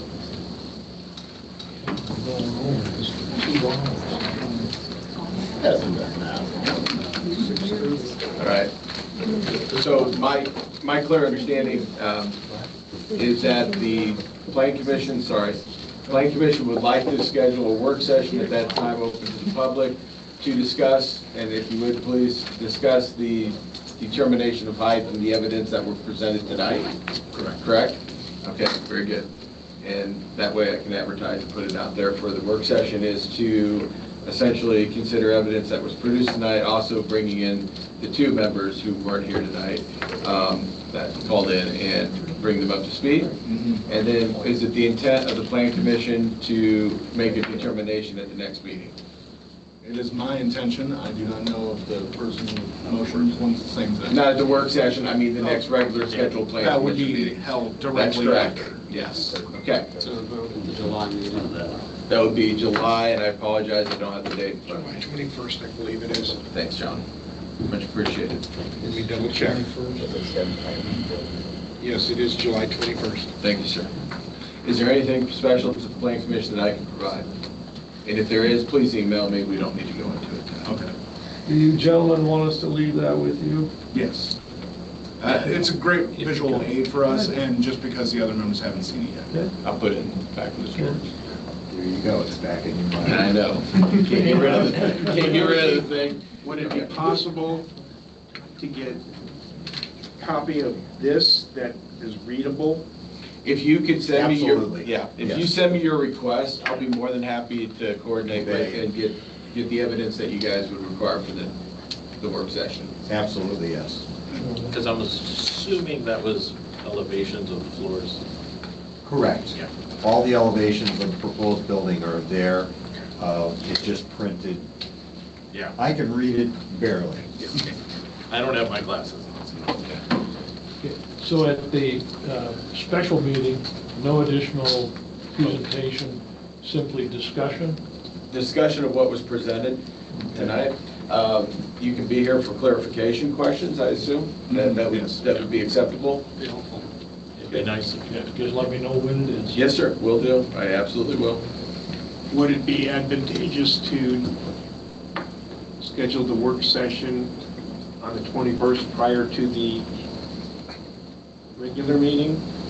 I believe Or that's what's the- or would it be advantageous to do it on a separate date prior to the 21st? I'm willing to entertain a different date. Usually it just seems to work out that if we do it before a regularly held meeting, then most of the members are already going to be in attendance. If you have some scheduling conflict, please let us know, because It's not a question of scheduling conflict, it might be more a question of how much time do we need in a special session? And if we say, okay, we're gonna meet at 5:30, and by 6:30, we're still trying to wrap our heads around this, then we haven't met our objective. Might recommend a separate session, and that way you're not bleeding into it. I would recommend either Tuesday, the 14th of July, or the 16th, which is a Thursday, prior to the meeting. Give yourself a week. The 16th is the... Is a Thursday? Is the BZA meeting. yeah, I was going to say Thursdays Wonderful. are up for me too. So. Good job, good catch. So maybe the 14th would be all right? 14th would work, 16th I'll be on vacation. Okay. So would that then just push it back to a 6:30 meeting? Or a 6:30 special session? I would do, seeing that that day is open, July 14th, there's no meeting scheduled. It would None be that I know of. That's, none that I know of either. We could convene at 6:30, our normal scheduling time, for the work session, if that's acceptable. July 14th, 6:30. Yes, sir. I would put that down, and I'll be sure to advertise and get it out there.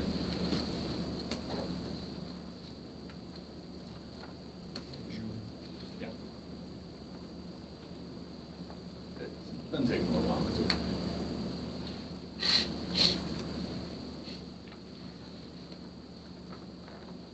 Does that work for everybody in attendance, 6:30 on the 14th? Yes. Okay. Yes, sir? Okay, thank you. All right, thank you so much.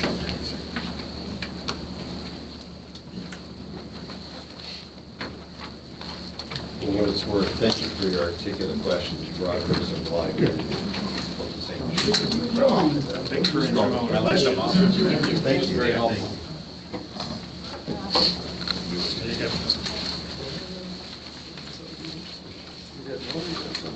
Mr. Presidente. Given that we are now at 8:15 past the time, and that we are down some commission members that I would prefer to be here, Especially. I would like to put a hold on the resolution for tonight, if that's acceptable to you guys. It is acceptable. I have been reading it. Good to see you. Thank you. I do have a couple of questions. I know this is not going to change it. It's just for point of clarification. Sure. We're not going to discuss or vote on it. All we're going to discuss is I have questions.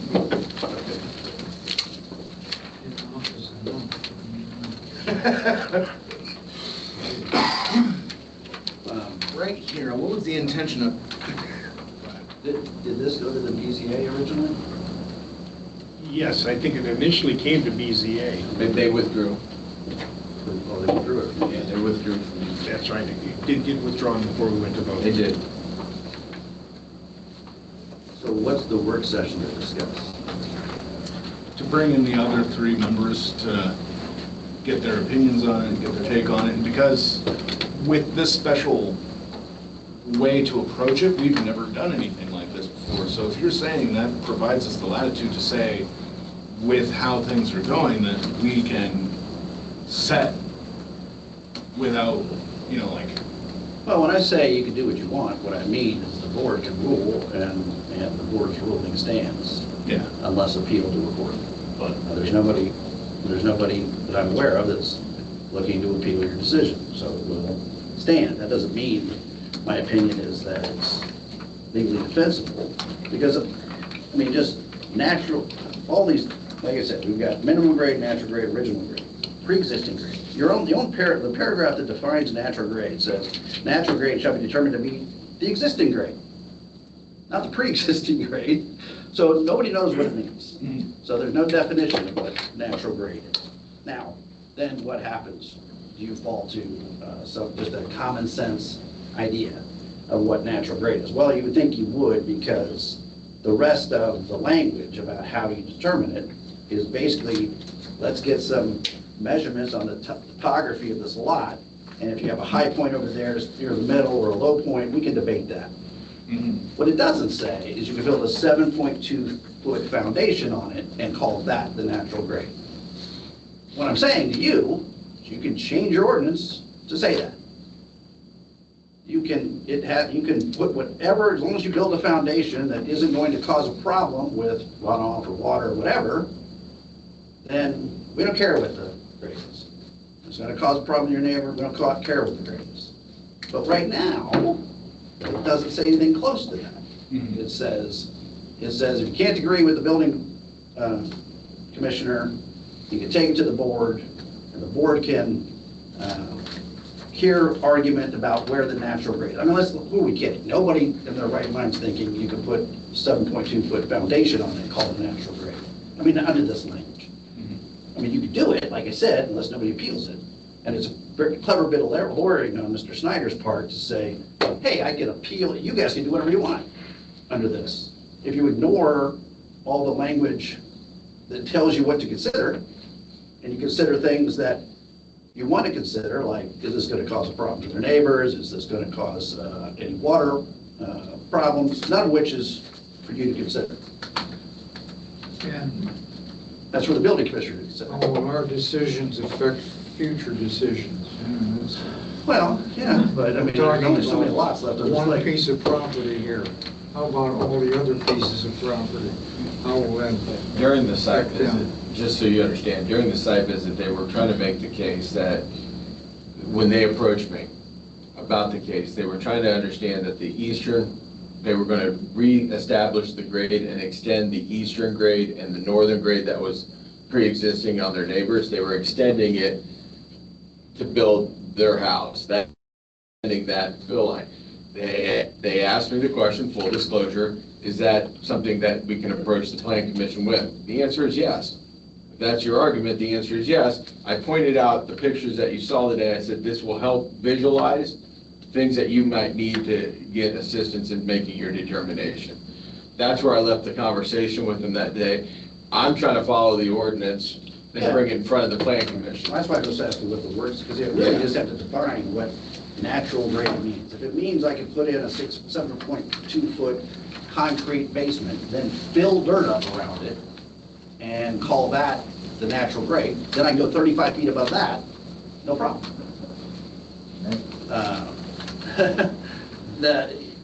Well, you're actually still 0.2 feet short, but I mean, their high point is, their high point is 77.7, it comes to 77.2, but.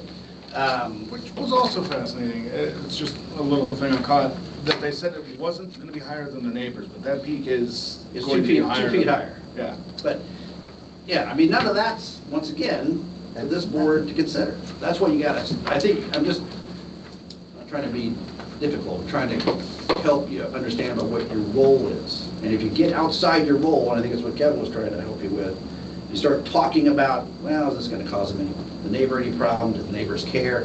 None of that's for you to consider. And you're making your job way harder than it needs to be. You were asked, hey, we would like we want the natural grade, whatever the term is, natural grade to be 742.2. Well, how do you get there? Well, we build a 7.2 foot foundation on 735.5 feet of fill. Okay. If you're okay with that, meaning that's natural grade, then you prove it. If you're not okay with that, meaning natural grade, then you don't approve it. If you want to change the definition of natural grade, then you go through the process of modifying this. Natural grade can include foundations, it can include, so long as it's approved by the board. And you can do that because you create your own rules. So the difficulty as an attorney is I'm often stuck with the rules that the board put upon themselves.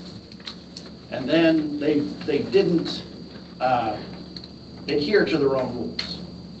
And I guess this is come off critical, but you didn't really look at any of the things nobody discussed any of the things in your own ordinance.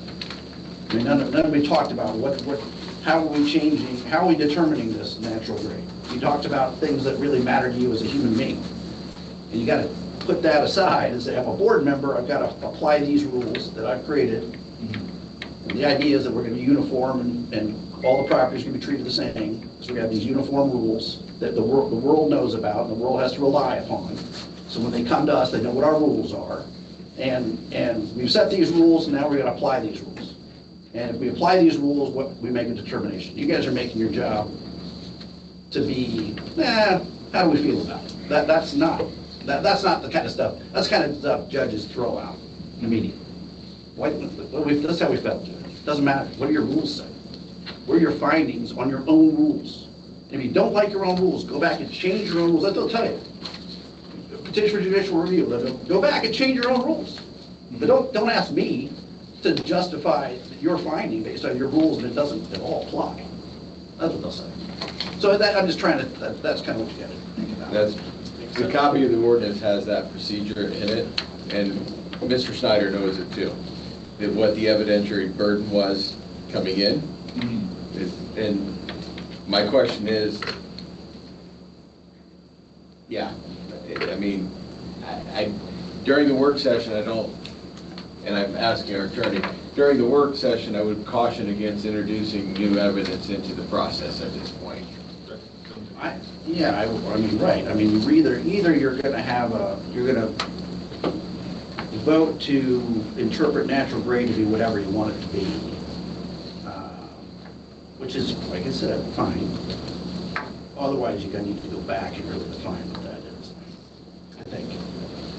But like I said, I don't see anybody challenging it. But at the same time, this wasn't a BZA appeal. BZA appeals, you have to notify the neighbors, and they have an opportunity to file remonstrances.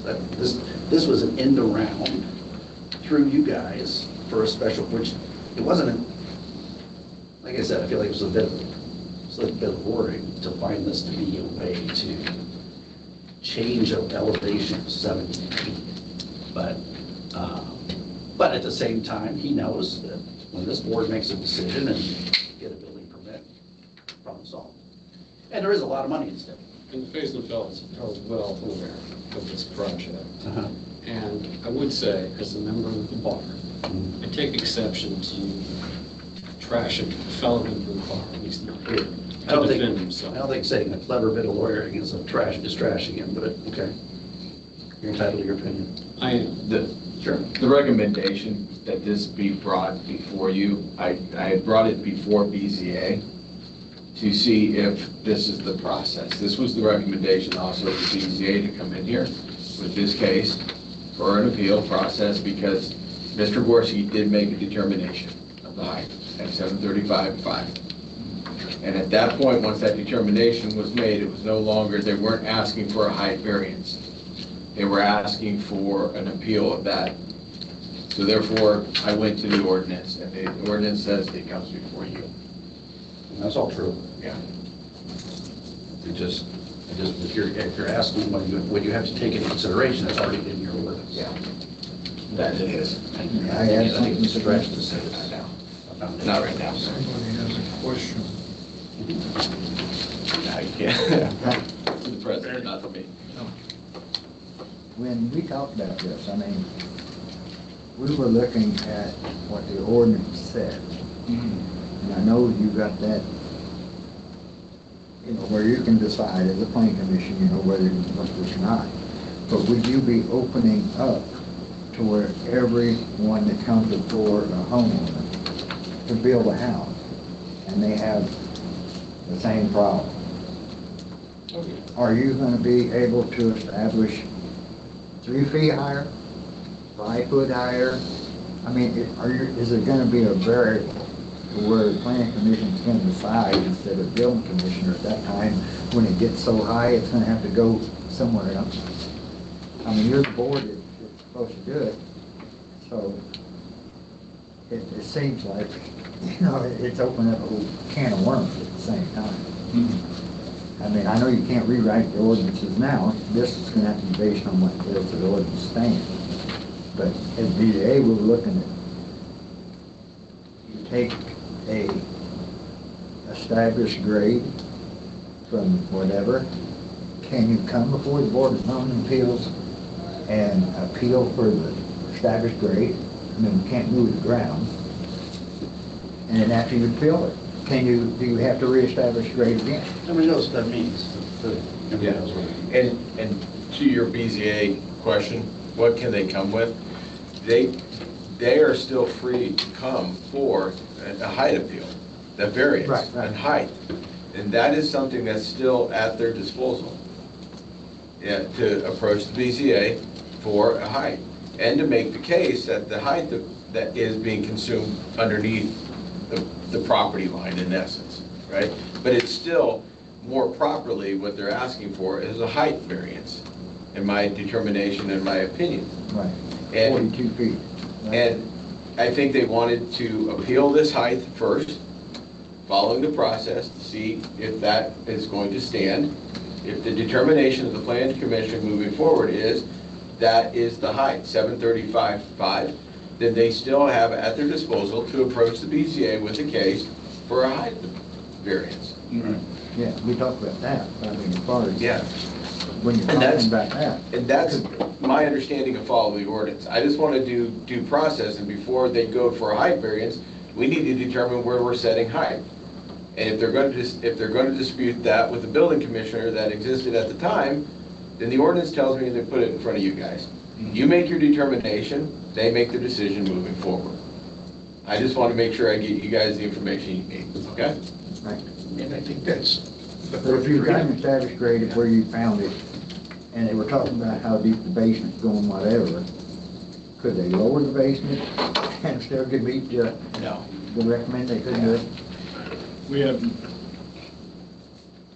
I think that was the reason that we need to have the other board members present. And I agree with that statement. And with due respect, in being sensitive to time, would you send me your comments on the resolutions? Yeah. Oh, Is that yeah, okay? sorry, yeah. No, it's okay, because we're got it. Are you saying you want this from us? Yes, if I could, please. I'll take that sheet where you guys wrote a reason. That way I can keep it on record for now. And we did verbally state it to a degree. Now that we have a work session moving forward, this is not a bad idea because it is a new process too, for me at least. And I'd like to have all members present. I think all of us. All right, moving right along, town manager updates. I have two resolutions that I put in front of you for the ADU. Resolution per your advice and revisions from last time. The second one is also for C1 to mirror C2 in terms of golf cart service and repair, as well as ATVs. I wrote those as two separate resolutions, just probably could have combined one, but I wrote them as two. And they're resolutions recommending that we revise the ordinance to state those. Take a look at them, take them with you, if you would please, and when we get together at our next meeting, we can move forward. There'll be a public hearing reposted for those, and then hopefully we can do some more amending. Yeah. All right. Okay. So we're not doing these today then? And Town manager's notes, what I heard today was also a desire by this commission to clarify and have a better understanding of quote-unquote natural grade, which I couldn't agree more. It is going to be a problem moving forward, not just on the lake, but in general, across town. And the way that we state it right now is that, because this was a vacant lot, if this would have had a pre-existing structure on it, as the phase and fells apparently, that should have been determined at zero. Any fill added to the property after that zero determination of natural grade is counted against your height variance. Just to be clear on record. And so I think the clarity needs to come from a blank lot when we do have some in town. And we probably ought to establish clear wording on that moving forward. Is when that actually comes in, the natural grade really only affects the Lake District. No. I think we got a lot of empty lots. We got empty lots. And we'll get to it, but yeah, I think there's more widespread. Anyway, that's it for me tonight.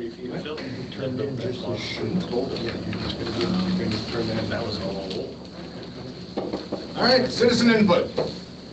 I just gotta say, you guys did a good job looking at everything that say you probably shouldn't have been looking at. They addressed it, but never considered the neighbor's house. Only except, I mean, under a variance, you look at the neighbor's house. Under planning commission, you're looking at your house, at your the grade, the established grade, whatever. They're different, because the hills go down and you can't. And then it's talking about the height of the roof shouldn't be even with all the neighbors down around the lake. I mean, you can't do it. Yeah. That's Or if why you're I gonna thought it have was a a weird 45-foot height, you're gonna have a determination. 32-foot height. And you can't determine on that. You open up too much when you do that, so. Just looking at the property and how it meets our code. Anything else? I've got a Anybody question. else? There we go. Yes. Yes, this is James Hunley at 707 Academy Road. Yes, So sir. the golf cart zoning's getting pushed off again? It's not being pushed off, it's being delayed till next meeting, and we'll entertain the resolution. I understand the term pushed off. Due to time restraints tonight, yes, we're gonna hold on that, but we're moving forward with the recommendation to the council next meeting. Okay, thank you, Kevin. You're welcome, sir. Thank you, Jim. Anybody else online? All right, commission member. Oh, thank you. I just had a question. You wrote those things up, but there wasn't a motion made or anything with it. Do you really want those on the record at this point? Because they don't reflect what your attorney was advising you, and I'm not sure that you want that saved. It wasn't part of a motion or anything, so is that the right thing to do? I don't know what they said. I have not seen any of them. But that's what I'm saying. Should it even be happening before you get to that point? I guess I don't hear questions. Nothing's been put into the record that I've heard. The only thing I commented on was said verbally. Yeah, with the handwritten notes. But Kevin asked for them to be, so he could keep them in his records. That's. I'm sorry if I confused. let me clarify, and thank you, Kevin. I'm not, what I want to be able to do is keep them for the work session moving forward as a reference point back to you guys, saying that we're going to revisit this since it was tabled. I want to make sure that we keep these available for them. And in that sense, a record of what's transpired here at the meeting. Not necessarily the official reading, as your point is, there's been no vote, so they're not necessarily moving to the vote. I'm just thinking some of the things that were written before the discussion. Sure. With the attorney might not be the same thoughts going forward. Yeah. Sure. They're gonna have a next meeting, and I want to write something different than what they wrote this time. Yes. So are we not to? Just a Hold comment. on to it. Yeah, hold on to it yourself and keep it. Keep it for your notes, so when we have this special session. What was advised to me, and this came from Kevin, is that we need to make sure that we articulate, based upon evidentiary reasons, as the ordinance states, as to why we're moving to either change or maintain. And that's kind of where I apologize if I wasn't clear when I said that, but I wanted to make sure that it was based upon evidence as prescribed within the ordinance. Included the ordinance with it, hopefully, but yeah. Keep these? Yeah. Keeping them. Yeah. But not my pen, Chester, so. Okay. Work better than mine. Commission members' concerns and input.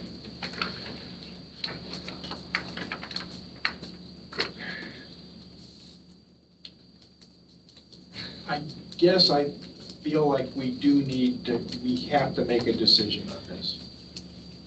Tonight or? No. Okay. We can't, it's been withdrawn from BZA.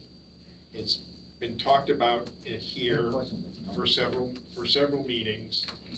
Okay, we spent an inordinate time on this.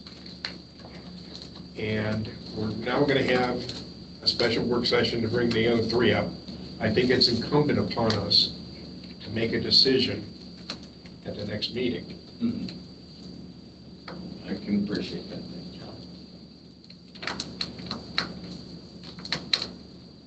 Agreed. If no other input, then thank you, gentlemen, for your time, and I will see everybody on Tuesday, the 14th at 6:30. We are adjourned.